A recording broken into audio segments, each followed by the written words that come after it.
दोस्तों, इस बार शरद पूर्णिमा को लेकर काफी ज्यादा कंफ्यूजन की स्थिति हो गई है, क्योंकि यह जो पूर्णिमा है यह 2 दिन प्राप्त हो रही है।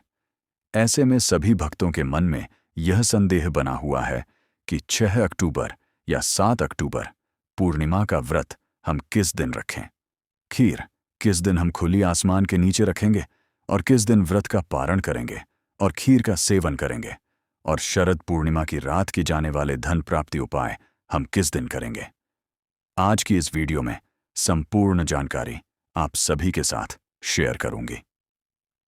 शरद पूर्णिमा के दिन के क्या खास नियम होते हैं, इस दिन का शुभ मुहूर्त क्या होगा, व्रत पूर्णिमा का आप किस दिन करेंगे, पारण कब करेंगे, इस दिन के उपाय कौन से हैं जो कि धन प्राप्ति के होते हैं। क्योंकि इस रात मां लक्ष्मी हर किसी के घर के ऊपर भ्रमण करती है और इस रात जो भी कोई उपाय करता हुआ पाया जाता है उस पर मां लक्ष्मी टूट कर बरसती है। तो ऐसे में आज की इस वीडियो को बड़े ही ध्यान से देखिएगा। 5 से 10 मिनट का समय निकालकर बहुत ही महत्वपूर्ण वीडियो को ध्यान से सुन लीजिएगा। सबसे पहले तो मां लक्ष्मी की इस वीडियो को लाइक करके चैनल को सब्सक्राइब तो कर ही दीजिए। साथ ही कमेंट सेक्शन में जय मां लक्ष्मी जरूर ही लिखिए। तो देखिए, अश्विन मास की पूर्णिमा तिथि को शरद पूर्णिमा या गुजागर पूर्णिमा कहा जाता है और इस दिन चंद्रमा अपनी 16 कलाओं से युक्त होते हैं और ऐसी मान्यता है कि इस दिन आसमान से अमृत वर्षा होती है। इसलिए शरद पूर्णिमा की रात को खुले आसमान के नीचे खीर बनाकर रखने की परंपरा है और इसी का सेवन भी किया जाता है। इस दिन चंद्र देवता की पूजा करने से चंद्र दोष भी दूर होते हैं और इसी दिन से आश्विन पूर्णिमा से ही कार्तिक स्नान प्रारंभ हो जाते हैं। कार्तिक मास भी शुरू हो जाता है और जैसा कि मैंने आप सभी को बताया कि यह जो पूर्णिमा तिथि प्राप्त हो रही है यह 2 दिन प्राप्त हो रही है। तो ऐसे में स्नान दान किस दिन किया जाएगा, इस दिन क्या करना है क्या नहीं करना है, कार्तिक स्नान कब से प्रारंभ होगा, संपूर्ण जानकारी आप सभी के साथ शेयर करूंगी। और इसी दिन भद्रा काल भी लग रहा है, तो ऐसे में भद्रा का समय कब से कब तक रहेगा। चलिए एक एक करके संपूर्ण जानकारी आप सभी के साथ शेयर कर देता हूं। सबसे पहले तो आप डेट नोट कर लीजिए। अश्विन महीने की पूर्णिमा तिथि 6 अक्टूबर सोमवार को दोपहर 12:24 पर शुरू होगी और जिसका समापन अगले दिन 7 अक्टूबर मंगलवार को सुबह 9:16 पर होगा। पूर्णिमा तिथि 2 दिन है और ऐसे में पहले दिन पूर्णिमा तिथि के समय चंद्र देवता की पूजा का शुभ मुहूर्त भी प्राप्त होगा, क्योंकि रात के समय पूर्णिमा तिथि भी विद्यमान होगी और चंद्र देवता की पूजा भी की जा सकेगी। इसीलिए पूर्णिमा का व्रत तो आप सभी 7 अक्टूबर सोमवार को ही रखेंगे, लेकिन पूर्णिमा का स्नान 7 अक्टूबर मंगलवार के दिन किया जाएगा और कार्तिक स्नान भी सुबह 7 अक्टूबर को ही किया जाएगा। स्नान ब्रह्म मुहूर्त के समय विद्यमान पूर्णिमा तिथि में करना सबसे ज्यादा शुभ माना जाता है। हालांकि पूर्णिमा का दान आप दोनों ही दिन दे सकते हैं, यानी कि 6 अक्टूबर सोमवार को भी और 7 अक्टूबर मंगलवार को भी। 6 अक्टूबर सोमवार को सूर्योदय होगा सुबह 6:24 पर और सूर्यास्त होगा शाम 6:05 पर। बात करें चंद्रोदय की तो शाम 5:34 पर चंद्रोदय होंगे और ब्रह्म मुहूर्त के समय में सुबह 4:48 से 5:36 तक रहेंगे। अमृतकाल रात 11:18 से देर रात 12:45 तक रहेगा। अभिजीत मुहूर्त प्राप्त हो रहा है सुबह 11:51 से 12:38 तक। राहुकाल का समय सुबह 7:30 से 9 बजे तक रहेगा। राहुकाल के दौरान ना तो किसी प्रकार की पूजा पाठ की जाती है और ना ही कोई शुभ कार्य किया जाता है, यानी कि इस दिन आप सुबह की जो पूजा है वह राहुकाल लगने से पहले ही कर लें और इसके अलावा शाम की जो पूजा है वह आप गौधुली मुहूर्त में कर सकते हैं। गौधुली बेला का जो शुभ मुहूर्त है वह शाम 6:01 से शाम 6:26 तक रहेगा और इसके बाद भी आप शाम 7:15 तक शाम की पूजा कर सकते हैं। यानी कि चंद्रोदय के समय के बाद से आप कभी भी चंद्र देवता को अर्घ देकर अपना व्रत खोल सकते हैं। अब बात कर लेते हैं भद्रा की। तो इस बार पूर्णिमा तिथि पर भद्रा भी लग रहा है और भद्रा काल 6 अक्टूबर सोमवार को दोपहर 12:23 से प्रारंभ हो जाएगा।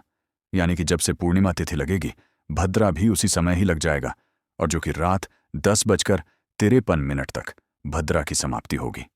तो लगभग आधे दिन तक तो भद्रा ही रहेगी, और इस बार भद्रा का वास मृत्युलोक में रहेगा, और यह सभी कार्यों के लिए अशुभ मानी जाएगी। खासतौर पर पूजा पाठ या फिर कोई नया काम आप करना चाह रहे हैं, कोई नई शुरुआत करना चाहते हैं, नया बिजनेस, नया नौकरी या कोई नया वाहन, भूमि पूजन आदि इस समय के दौरान नहीं किया जाता है। तो इस चीज का थोड़ा सा ध्यान रखिएगा। जितनी देर भद्रा रहेगी उस समय में आप ऐसे कोई भी कार्य को करने से बचें। भद्रा काल लगने से पहले पहले यदि आप करना चाहते हैं तो कर सकते हैं, नहीं तो अगला दिन 7 अक्टूबर मंगलवार को भी नए कार्य की शुरुआत आप कर सकते हैं। यह भी शुभ रहेगा। भद्रा देर रात तक रहेगी, तो ऐसे में खुले आसमान के नीचे खीर कब रखें? तो देखिए, जब भद्रा समाप्त हो जाए तब उसके बाद में आप अगले 2-3 घंटे तक आप आसमान के नीचे खीर रख सकते हैं, और उसकी समाप्ति के बाद अगले दिन सुबह स्नान करके इस खीर को प्रसाद के रूप में पूरे परिवार के साथ ग्रहण कर सकते हैं।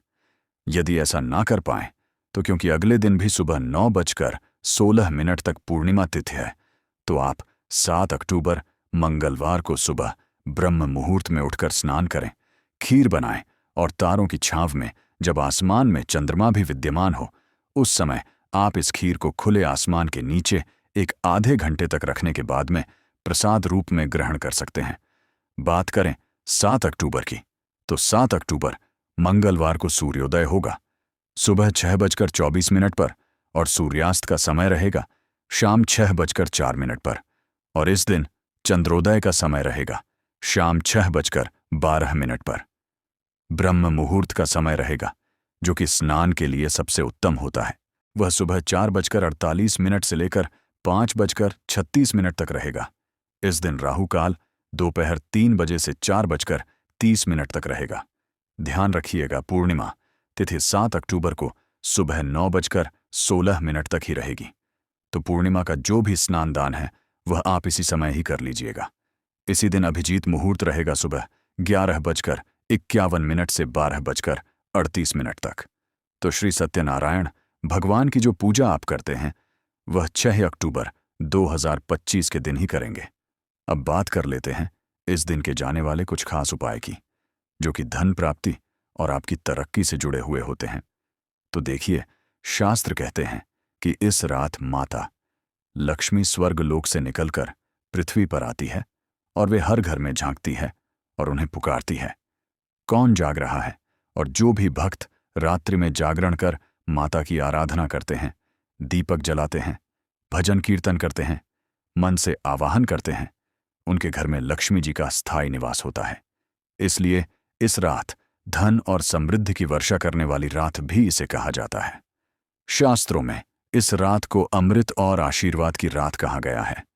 शरद पूर्णिमा केवल एक तिथि नहीं, बल्कि एक दिव्य और पवित्र रात है, जब चंद्रमा अमृत वर्षा करते हैं और भगवान श्री कृष्ण प्रेम रचाते हैं और लक्ष्मी माता कृपा बरसाती है। अगर आपने इस रात सच्चे मन से जागरण किया, पूजा की भक्ति में डूबे रहे, तो न केवल आपको जीवन में सुख समृद्धि की प्राप्ति होगी, बल्कि आपका मन, शरीर और आत्मा तीनों अमृत से सराबोर हो जाएगा। भक्तों, वैसे तो हम हर रात ही सोते हैं, लेकिन साल भर में आने वाली यह एक अकेली ऐसी रात है जब आप अपने दोनों हाथों से जितना चाहे धन बटोर सकते हैं। तो इसलिए इस दिन कुछ विशेष उपाय हम सभी को जरूर ही करने चाहिए। शरद पूर्णिमा की रात चांदनी रात में रखी हुई खीर अगले दिन सूर्योदय से पहले प्रसाद रूप में ग्रहण करना बेहद ही शुभ माना जाता है। यह केवल पेट भरने के लिए भोजन नहीं, बल्कि आपके भाग्य को चमकाने वाला प्रसाद बन जाता है। कहते हैं कि इस खीर का सेवन करने से शरीर में ऊर्जा, मन में शांति और जीवन में सौभाग्य का वरदान प्राप्त होता है। यह प्रसाद पतितप के रिश्तों में मधुरता लाता है, रोगों से रक्षा करता है और घर में वातावरण को सकारात्मक फैलाता है। अमृत और आशीर्वाद का संगम, इस प्रकार शरद पूर्णिमा खीर केवल परंपरा नहीं, बल्कि आध्यात्मिक और वैज्ञानिक दृष्टि से अत्यंत ही महत्वपूर्ण है। शरद पूर्णिमा के दिन हो सके तो आप लक्ष्मी यंत्र अपने घर जरूर ही खरीद कर लाएं और इसे पूरी रात के लिए चंद्रमा की रोशनी में रखें, जिससे कि यह अभिमंत्रित हो जाएगा और इसके बाद में आप इसका पूजन करें या अपने पैसे रुपए रखने के स्थान पर रखें। आपके घर में कभी भी पैसे रुपयों की कोई कमी नहीं होगी। इस दिन कुछ खास विशेष काम भी आपको करने चाहिए। हो सके तो शरद पूर्णिमा के दिन सफेद रंग के वस्त्र धारण करें। माना जाता है कि शरद पूर्णिमा के दिन पूजा के समय सफेद रंग के वस्त्र पहनने से भक्तों को चंद्रदेव की कृपा प्राप्त होती है, चंद्र दोष से भी मुक्ति मिल जाती है और साथ ही घर में मानसिक शांति का वास होता है। शरद पूर्णिमा की रात आप मां लक्ष्मी का नाम लेते हुए 11 दीपक अपने घर में जरूर ही जलाएं, जिन्हें कि मां लक्ष्मी के सामने भी आप समर्पित करें और साथ ही में तुलसी जी के सामने भी 5 दीपक जरूर ही जलाएं। इससे घर में हमेशा ही मां लक्ष्मी का स्थायी वास बना रहता है और परिवार का हर एक सदस्य तरक्की करते ही चला जाता है। तो यह थी शरद पूर्णिमा से जुड़ी हुई संपूर्ण जानकारी। और भी कई उपाय हैं जो कि अगले वीडियो में मैं आप सभी के लिए लेकर आऊंगी। तो इसके लिए चैनल ज्योतिष का ज्ञान को सब्सक्राइब करके पास वाले बेल आइकन को प्रेस कर दीजिएगा, क्योंकि इस चैनल पर आपके निजी जीवन से जुड़ी हर समस्या का समाधान और व्रत पर्व से जुड़ी हुई संपूर्ण जानकारी और पूजा विधि मैं करके दिखाता हूं। तो इसलिए चैनल को सब्सक्राइब कर लीजिएगा। कमेंट सेक्शन में जय मां लक्ष्मी लिखने में कंजूसी मत कीजिए और मां लक्ष्मी की वीडियो को लाइक कीजिए।